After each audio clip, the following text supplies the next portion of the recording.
Optical communication के अंदर आज के लेक्चर का टॉपिक जो है वह है ऑप्टिकल फाइबर का स्ट्रक्चर और रे थ्योरी ऑफ ट्रांसमिशन। दो थ्योरी है मेरे पास, एक रे थ्योरी है, एक वेव थ्योरी है, तो हम दोनों को वन बाय वन डिस्कस करेंगे।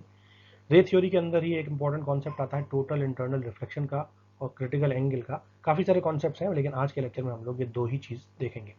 तो आइए शुरू करते हैं। ऑप्टिकल फाइबर स्ट्रक्चर के अंदर अगर हम देखें तो उसके अंदर केवल दो चीज़ हैं मेनली, एक है कोर और एक है क्लैडिंग। कोर का काम बेसिकली ये है कि मैं कोई भी सिग्नल, अगर ऑप्टिकल सिग्नल को फ्लो कराना चाहता हूँ ऑप्टिकल फाइबर के थ्रू, तो मैं उस सिग्नल को अप्लाई करूंगा केवल और केवल कोर पे। क्लैडिंग का काम क्या है? क्लैडिंग और कोर का स्ट्रक्चर कुछ इस तरीके से डिजाइन किया जाता है कि जो वेव कोर के अंदर, जो ऑप्टिकल लाइट कोर के अंदर जाए, वो क्लैडिंग की वजह से इंटरनली रिफ्लेक्ट हो जाए विद इन द कोर। तो ऐसा ना हो कि क्लैडिंग के अंदर लाइट पेनिट्रेट करे, वो सारी की सारी लाइट कोर के अंदर ही रहे। कुछ इस तरीके का स्ट्रक्चर हम लोग बनाने की कोशिश करते हैं, और ये पूरा का पूरा प्रिंसिपल जो है टोटल इंटरनल रिफ्लेक्शन प्रिंसिपल पर काम करता है। ये एक दूसरा स्ट्रक्चर है, क्योंकि कोर और क्लैडिंग के अलावा भी कुछ चीज़ें होती हैं। ये ग्लास का कोर है, ये ग्लास की क्लैडिंग है और उसके ऊपर प्लास्टिक का कवर। लेकिन अगर मैं थोड़ा सा और जनरल देखूं तो मुझे कुछ बफरिंग भी करनी पड़ती है और जैकेट भी लगाना पड़ेगा, कुछ स्ट्रेंथ मटेरियल भी देना पड़ेगा। तो ये मेरी कोर है और ये मेरी क्लैडिंग है। ये दो तो बेसिक स्ट्रक्चर हैं ही। उसके बाद मैंने प्राइमरी बफर, सेकेंडरी बफर और स्ट्रेंथ मटेरियल लगाया है, और उसके बाद मैंने एक आउटर जैकेट लगाई है जिसके थ्रू मैं अपने ऑप्टिकल फाइबर के स्ट्रक्चर को तो मजबूती प्रदान कर सकता हूँ। अब रे theory of transmission with total internal reflection, this TIR stands for total internal reflection। तो हम देखें रिफ्रैक्टिव इंडेक्स जो भी मीडियम है वो इस टोटल इंटरनल रिफ्लेक्शन के लिए या फिर रे थ्योरी ऑफ ट्रांसमिशन के लिए बहुत इंपॉर्टेंट पैरामीटर है। तो रिफ्रैक्टिव इंडेक्स होता क्या है, सबसे पहले उसकी शुरुआत करते हैं। जो रिफ्रैक्टिव इंडेक्स है वो बेसिकली लाइट की वेलोसिटी उस पर्टिकुलर मीडियम में और लाइट की वेलोसिटी वैक्यूम में, उन दोनों का रेशो है। तो अगर मैं रिफ्रैक्टिव इंडेक्स को देखूं तो फ्री स्पेस के अंदर जो लाइट की वेलोसिटी है, जो हम यूजुअली यूज भी करते हैं, 3 × 10⁸ मीटर्स पर सेकेंड, और लाइट की वेलोसिटी है स्पीड उस पर्टिकुलर मीडियम में, जिस पर्टिकुलर मीडियम का मुझे रिफ्रैक्टिव इंडेक्स निकालना है, तो वो रिफ्रैक्टिव इंडेक्स के लिए क्या होगा? The ratio of the velocity of the light in free space to the material. तो ये मेरा रिफ्रैक्टिव इंडेक्स है। और हम जानते हैं कि सबसे हाईएस्ट फ्रीक्वेंसी जो लाइट की होती है वो होती है फ्री स्पेस के अंदर। तो ऑटोमेटिकली ये वाला पोर्शन जो है ये हमेशा कम ही होगा। Speed of the light in material is always less than the speed of the light in free space. तो ये वाली वैल्यू कम होगी। और अगर मैं कोई भी वैल्यू को डिवाइड करता हूँ किसी वैल्यू जो कि उससे कम है, तो ऑटोमेटिकली या तो मैक्सिमम वैल्यू आएगी 1 या उससे बढ़ जाएगी। तो it is always greater than और इक्वल टू 1। तो रिफ्रैक्टिव इंडेक्स जो है वो मेरा या तो 1 होगा या 1 से बड़ा होगा, कभी भी 1 से छोटा नहीं हो सकता। उसके बाद जो मीडियम डेंस है, वेलोसिटी लाइट की उस मीडियम के अंदर कम ही होगी, है ना। ये तो हमें पता ही है कि जितना ज़्यादा डेंसर मटेरियल है उसके अंदर उसकी वेलोसिटी कम होगी। तो रे अगर हम देखें, कोई एक लाइट रे जो कि उन दो इंटरफेस पर इंसिडेंट होती है अलग अलग रिफ्रैक्टिव इंडेक्स के, तो वहां पर मेरे को रिफ्रैक्शन मिलता है, रिफ्रैक्शन मिलता है। और रिफ्लेक्शन भी हो सकता है, कुछ पार्ट रिफ्लेक्ट हो, कुछ पार्ट रिफ्रैक्ट हो। रिफ्लेक्ट मतलब दूसरे मीडियम में वो ट्रेवल कर गया, लेकिन some different angle of incident, some different angle of inclination. तो उसके लिए हम एक स्नेल्स लॉ का इस्तेमाल करते हैं। स्नेल्स लॉ क्या कहता है? स्नेल्स लॉ ये कहता है कि एक बाउंड्री अगर मेरे पास है, ये एक बाउंड्री कंसीडर कर सकते हैं हम, जो दो मीडियम्स n1 और n2 रिफ्रैक्टिव इंडेक्स के मीडियम्स को सेपरेट कर रही है, एक बाउंड्री की तरह काम कर रहा है ये लाइन, ये वाली लाइन जो मैं आपको दिखा रहा हूँ। तो अगर एक इंसिडेंट रे आती है जो कि उस बाउंड्री से परपेंडिकुलर से θ1 एंगल बना रहा है ना, तो अगर वो रिफ्रैक्ट होता है, वेव दूसरे मीडियम में जाता है, तो automatically it will bend away from the normal और towards the normal, depending on कि उसका रिफ्रैक्टिव इंडेक्स क्या है। तो इसके बीच में हम जो रिलेशनशिप इस्तेमाल करते हैं वो होती है n1 sin θ1 equals to n2 sin θ2, यानी n1 refractive index of the medium 1 into sine of the angle of incident wave is equal to n2 into sine of the refracted wave. ठीक है, तो ये एक स्नेल्स लॉ है और इसको बहुत इंपॉर्टेंटली हम लोग यूज करते हैं टोटल इंटरनल रिफ्लेक्शन के कॉन्सेप्ट को अच्छे से समझने के लिए। ठीक, अगर मैं अपनी वेव को चाहता हूं कि मेरी वेव रिफ्रैक्ट ना हो, either it will reflect in the same medium, it will come back, और it may travel to the boundary side.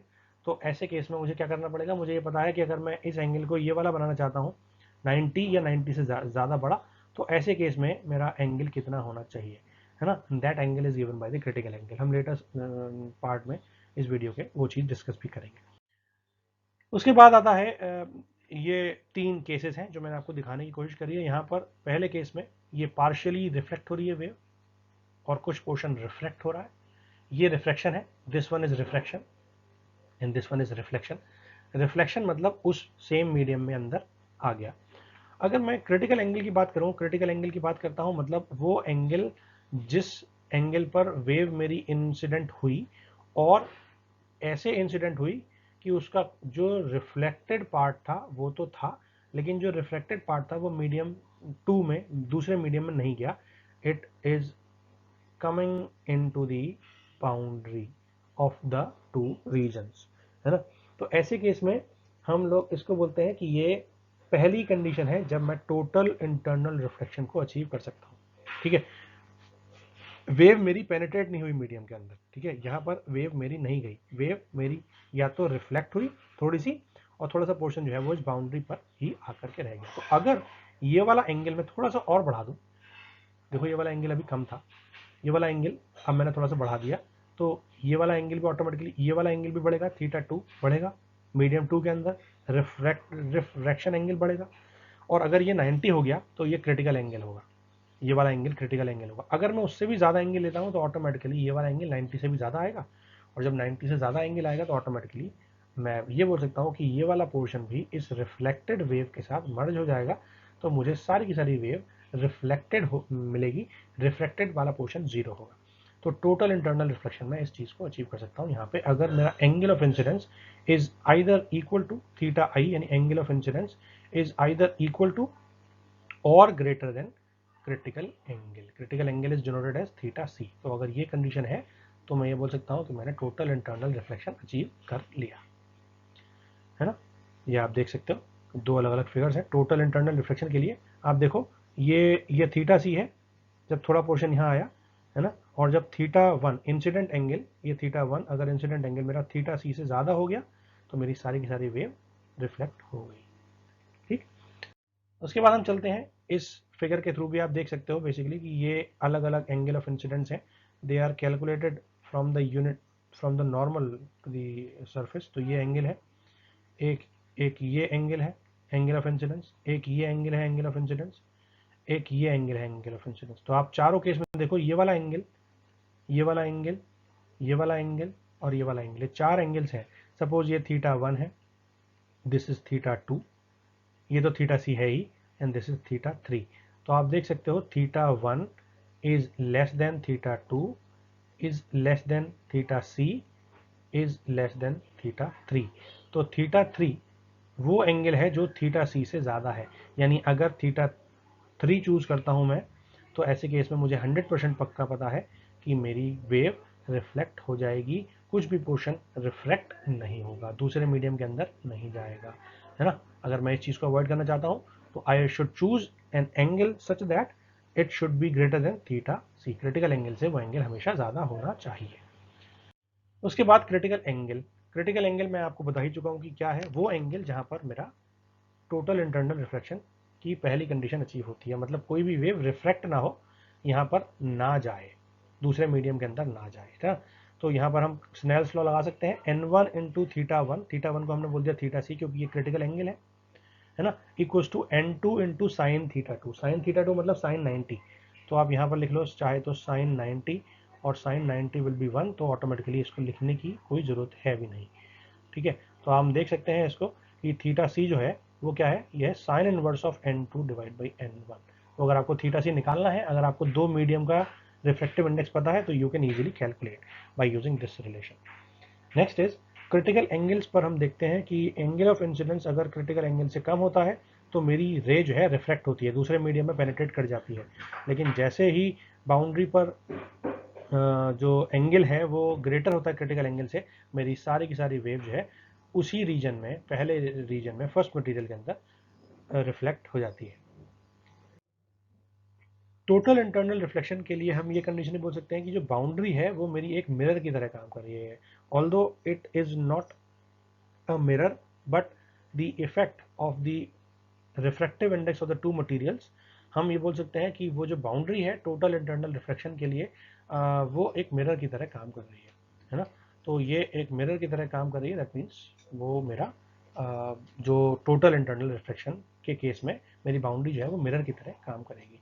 Next is, ये जो इफेक्ट है, ये इफेक्ट मेरी लाइट की ट्रैपिंग को बचाता है। लाइट की ट्रैपिंग, क्योंकि लाइट मेरी एक्चुअल में कोर में ही ट्रैवल कर रही है, कोर में ही मैं लाइट को इंसर्ट कर रहा हूँ और कोर से ही मैं लाइट को रिसीव कर रहा हूँ। तो अगर मेरी कोई भी लाइट का पोर्शन क्लैडिंग के अंदर जाता है तो मतलब वो मेरा काम का नहीं है। तो मैं अगर कोशिश करना चाहूँ कि मैं अपने फाइबर की एफिशिएंसी को बढ़ाना चाहूँ लाइट की टर्म्स में, तो मैं चाहूँगा कि मेरी सारी की सारी लाइट जो है वो फाइबर के अंदर ही रहे।